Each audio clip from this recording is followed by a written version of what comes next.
বয়স হবে 11 পেরিয়ে 12।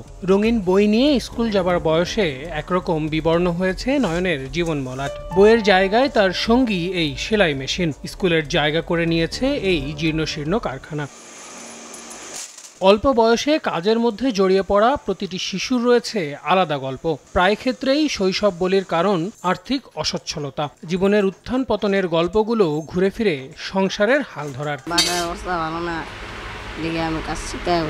আমরা হলাম গরিব, আর আমি যদি কাজ করি তাহলে আমার বাবা মার লেগে একটু ভালো হয়। বাংলাদেশের আইন বলছে 18 বছরের নিচে সবাই শিশু, আর পরিসংখ্যান ব্যুরোর তথ্য দেশে বর্তমানে শ্রমজীবী শিশুর সংখ্যা প্রায় 35.5 লাখ।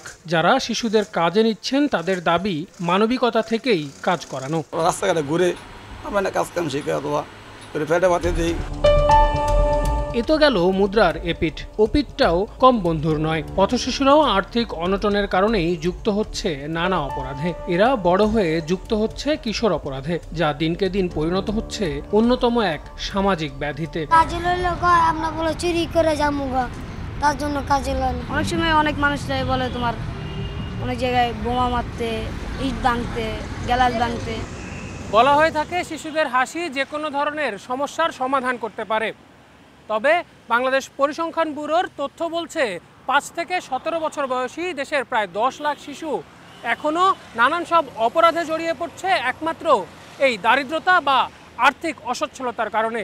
তাহলে শিশুদের এই যে অসচ্ছলতা, এই যে বড় একটি সমস্যা, তার সমাধান কোথায়? অপরাধ বিশেষজ্ঞদের মতে বাস্তবিক প্রেক্ষাপটে শিশুশ্রম বন্ধ করা না গেলেও একে প্রাতিষ্ঠানিক রূপ দিতে গুরুত্ব দিতে হবে কর্মমুখী শিক্ষায়, আর শিশু অপরাধে ইন্ধনদাতাদের আনতে হবে আইনের আওতায়। আমাদের আইন শৃঙ্খলা বাহিনী এই কিশোর গ্যাংয়ের সদস্যদেরকে গ্রেপ্তার করছে। তারা যে দারিদ্র্যের কষাঘাতের মধ্যে রয়েছে সেই বাস্তবতাকে কাজে লাগিয়ে যারা তাদেরকে দিয়ে অপরাধ করাচ্ছে, এদের বিরুদ্ধে ব্যবস্থা গ্রহণ করা প্রয়োজন। আর শিশু অধিকার নিয়ে কাজ করা সংগঠনগুলো মনে করছে রাষ্ট্রকে দায়িত্ব নিয়ে শিশুদের আর্থিক নিরাপত্তা নিশ্চিত করতে হবে। তার যেন বিকল্প একটি আয়ের রাস্তা হয়, সে যেন কোনো ঝুঁকিপূর্ণ কাজে না চলে যায়। এটিকে আমরা বলছি মন্দের ভালো। সেই জায়গাটাতে আসলে রাষ্ট্রীয়ভাবে একটি কাঠামো থাকতে হবে যে এটা করা যায়। কোমলমতি শিশুরা অপরাধ এবং এর ফলাফল সম্পর্কে জ্ঞান রাখে না, তাই শিশুদের অপরাধের জন্য ন্যূনতম শাস্তির বিধানের সঙ্গে সংশোধনীমূলক কার্যক্রম বাড়ানোরও পরামর্শ সংশ্লিষ্টদের। আল আমিন তুষার, সময় সংবাদ, ঢাকা।